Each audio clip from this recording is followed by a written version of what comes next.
Governor Cuomo has banned non-essential state travel to the state of North Carolina. Now, this comes after the Tar Heel state made a decision to overturn an ordinance on transgender rights.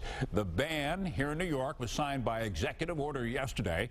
It requires all state agencies, departments, boards, and commissions to immediately review all requests for state paid for or state-sponsored travel to North Carolina. 7 Eyewitness News reporter Ali Tui says that the governor's travel ban is generating a mixed reaction today among local voters and lawmakers as well.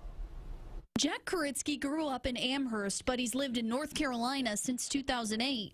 He says the recent move forcing transgender individuals to use the bathroom of the gender associated on their birth certificate isn't sitting well with many in the Tar Heel state. It certainly brought a lot of bad publicity and unwanted attention to North Carolina. That's why he's glad to hear officials like Governor Andrew Cuomo and Seattle Mayor Ed Murray banning all non-essential state travel there. And he isn't alone. Plenty in Buffalo agree. If we could reach out and send a message that that's not a good idea what they're doing, and we could send that message to North Carolina, I think it's a good idea. People should not be able to tell anyone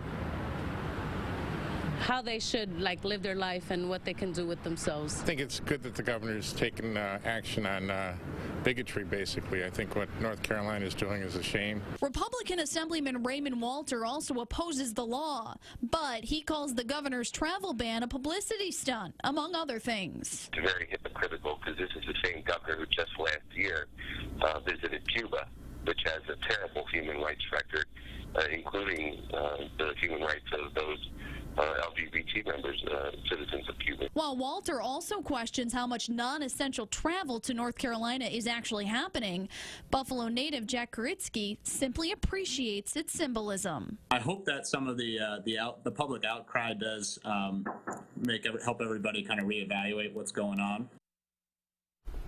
According to the governor's office, the ban takes effect immediately and will continue until the law is repealed. The ban also applies to state colleges, including Buff State. We've reached out to the college to find out whether any business there will be impacted. We're told officials are still tracking down the information. Ali Tui, 7 Eyewitness News. All right.